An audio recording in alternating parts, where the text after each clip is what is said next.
Hello, welcome to Legislative Report. I'm Anthony Tezak. Here to give us updates today from Harrisburg is State Representative Jason Ortitay. Representative, welcome. Thank you. It's a pleasure to be here. Representative, I want to talk to you about a bill that you're introducing. It's House Bill 1915, and it's going to help, I guess, those trying to get more education in Pennsylvania. Can you tell us a little bit about it? Yeah, HB 1915 is a supplemental online course initiative. This is an idea that I had back on the campaign trail that, I said when I got elected, this was something that I was going to try to do. And basically, what we're looking to do with this is expand educational opportunities for everyone. We have a mandate in the state here to provide a fair education to all the citizens of Pennsylvania, and I think this bill helps do that in the long run. Now, one of the issues that I saw, growing up, I live in a very small town, graduated a small class, I believe it was a class of 56 kids. You can imagine our class size was very small. So anytime we wanted to take maybe a unique class, I was lucky that we had some AP classes we could take or some college and high school classes that we could also take as well. But if you wanted the more unique classes, our school may not have necessarily had a teacher to fulfill that. I remember taking a humanities class over VCR, so I hope that doesn't show my age too much, but we would watch tapes, and it was just me and my best friend. There was two people in one class, and I'm sitting there thinking, okay, well, if this is this hard just to take a humanities class, what's it like if you want to take another class? So the whole point of this bill was to come up with a way to provide extra and additional choices to kids who maybe had an interest in another field. So let's say, for example, that in your high school, maybe the school can only afford to have Spanish and a French teacher, but you don't want to learn those languages. Maybe you want to learn Mandarin or maybe a Portuguese or any other language for that matter. A couple years from now, we're hopeful that we can have an online course where you'll be able to do that and enroll in your high school. Now, the important thing to note with this bill, previous iterations of this bill required a mandate that every school participate in this. We're leaving it open to the school district. It's important to have local control over these issues, so we want to make sure that schools actually have a choice in whether they want to enroll in this or not. And I think it's important that we do that on a voluntary basis. It almost seems like a no-brainer. We have all this technology today, and we're not utilizing it completely for educational opportunities. How are these classes going to become available? Where are they going to come from? Who's going to design them? Well, it's going to come in a couple different phases. Phase one would start in the 16-17 school year. Basically, those would be classes designed to help with the Keystone exam. And those will be offered for free. And then the year after that, we will start taking courses they have to be approved by the department, first of all. But they can be designed by anybody. Teachers, if they want to do it, they can design a course and sell it to the department, and it can be part of this online clearinghouse. Individuals like you or I could put this together. There could be software companies out there that want to do this. It's open to anybody. There are no restrictions on who can create course material for this. And then that's what we're hoping for, is that this will grow and expand the actual course choice that these kids actually can take. I've seen cases such as Louisiana, where they've actually worked with local businesses to put together certification programs.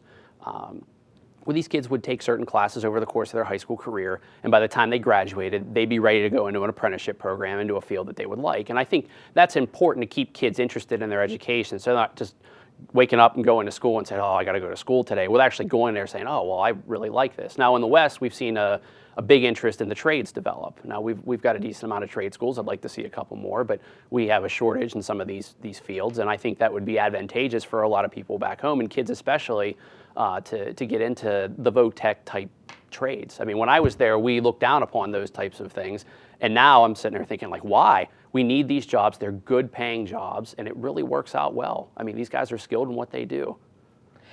Is this just open to students of the public school system here in Pennsylvania? No, it's open to everybody, public, private, homeschoolers. We wanted to make sure that this was designed to get you high school credit for your classes, so that's what we're trying to keep it towards. But it's open to everybody. It's not just public schools. Like I said, if you're a homeschool child, you have the option to enroll in this. Same with the private schools as well. I know a lot of people go to the parochial schools, and that's certainly an option for them if their schools decide to participate in this. There are some costs associated with it, and that's something the school district will have to decide how they want to pay that. But how we reimburse will be upon completion. As we move forward, we're looking for ways to kind of improve that, to make sure that kids aren't just enrolling in these courses, completing it, and then getting reimbursed for it. We want to make sure that they're actually, doing it with some sort of proficiency. What that is, it's hard to tell because different subjects have different, grading points. So it's it's unique in that aspect, but that's a thing that we'll address as we get down the line. But the important thing to note is that we're going to give kids additional choice in this.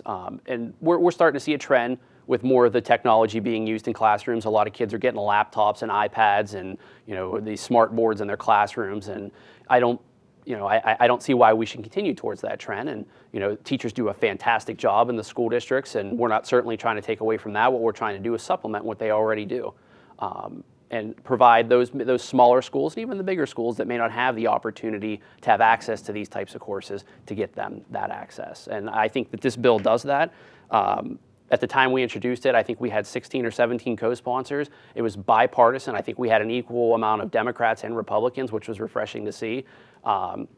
So it's clear to me that we should have no trouble getting this through committee. Hopefully we can run that in the next month and get it through a House floor vote, and then we'll run it over to the Senate and see if we can get that run too, and hopefully we get the governor to sign it into law. Has anything like this ever been tried to be passed before here in the House? There's been a couple iterations of it. I know now Senator Ament had a bill similar to this. We made some changes to it, like we removed the mandate for the school districts. There's a few other small changes that we made to it to make it more flexible for the school districts and the kids at home to be able to use this. So I believe it went last session. It did pass the House last session, and then it never got taken up for a vote in the Senate. But I believe with the changes that we made and some of the unique points that we've made with this, I think that we've got a much better shot of getting this signed into law. And I truly, honestly believe that this could be the start of how we move our education system forward. Like I said, it's a great supplemental tool.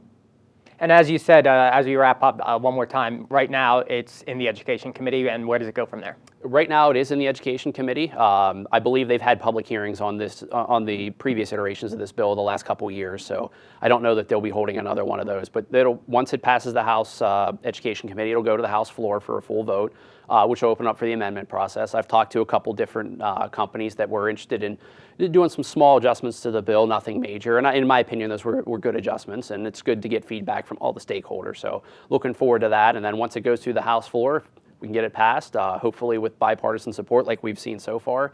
It'll go over to the Senate. I've already got a good working relationship with the Senate Education Committee, and Senator Ament's over there. He's more than happy to pick up the bill and help push that through. And once it gets through the Senate, we'll send it up to the governor. And the governor has been very consistent about wanting to improve education in this state, and I think this is a solid step in the right direction. All right, Representative Ortitay, can't wait to hear more about this and see how the bill ends up by the end of the session. All right, thank you very much. That's all the time we have for today's program. If you have questions about what you've just seen or any other state government-related matter, Representative Ortitay's information will be on the screen in just a moment. Thanks for watching, and please join us again next time for another edition of Legislative Report.